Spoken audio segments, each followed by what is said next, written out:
नमस्कार दोस्तों, एक बार फिर से आपका स्वागत है हमारे Hindi news channel news 555 days में। और दोस्तों, आज हम बात करते हैं देश की राजधानी दिल्ली की। जी हाँ दोस्तों, वही दिल्ली जहां से पूरे देश की राजनीति और साथ साथ में पूरे देश की रूपरेखा और कार्य क्षमता तय की जाती है। दोस्तों, ये जो तस्वीरें इन सेट में आप चलते देख रहे हैं, ये दिल्ली की तस्वीरें हैं और आपको देखकर लगेगा कि ये दिल्ली नहीं, दिल्ली वासियों को महसूस हो रहा होगा कि वो फिनलैंड में है।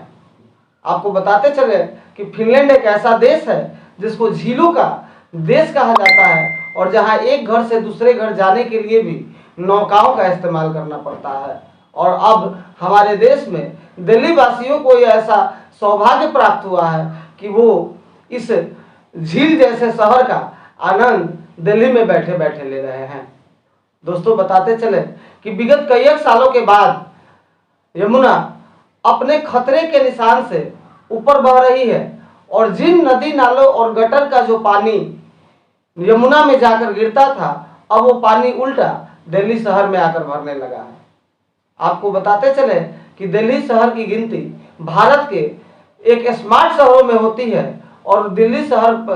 की सुरक्षा में हजारों करोड़ रुपए का एयर डिफेंस सिस्टम S-400 तैनात किया गया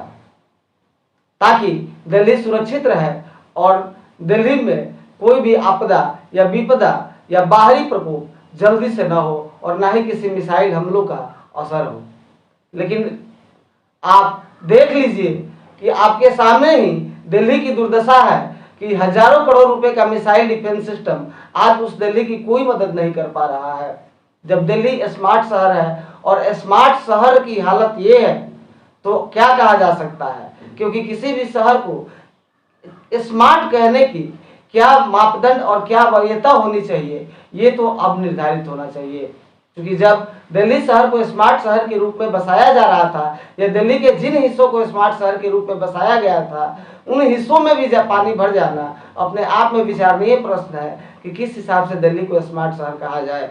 क्योंकि यमुना का जलस्तर ज्यादा जरूर बढ़ा है, खतरे के निशान से ऊपर गया है, लेकिन इतना भी ज्यादा ऊपर नहीं चला गया है जिससे समूचे दिल्ली को खतरा होना चाहिए था। अगर दिल्ली को स्मार्ट शहर बनाना ही था तो सबसे पहले यमुना के द्वारा होने वाले इस खतरे को भी ध्यान में रखा जाना चाहिए था, जो प्राकृतिक आपदा के रूप में दिल्ली को कभी भी तबाह कर सकता है। और जैसा कि आपको देखने को मिल रहा है,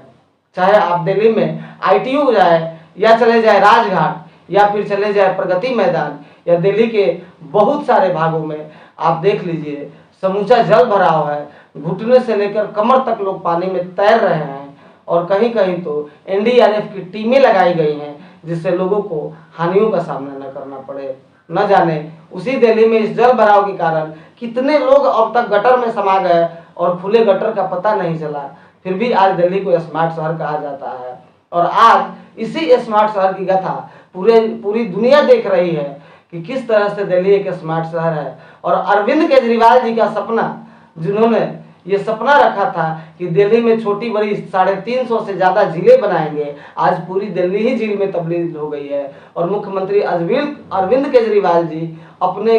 को जन जन का नेता कहते थे और कहते थे कि हम सबसे गरीबों के नेता हैं। और आज उसी अरविंद केजरीवाल जी के बंगले में इंटीरियर में करोड़ों रुपए खर्च पाए गए हैं, लेकिन दिल्ली जहां पहले थी आज भी वही है। पहले भी दिल्ली में ऐसे ही वाटर लॉगिंग होती थी और दिल्ली के लोगों का जीना मुहाल हो जाता था। आज भी दिल्ली में वैसे ही प्रदूषण होता है, वैसे ही स्मोक होती है, वैसे ही लोग पानी के लिए 3 बजे सुबह उठ के लाइन में लगते हैं, वैसे ही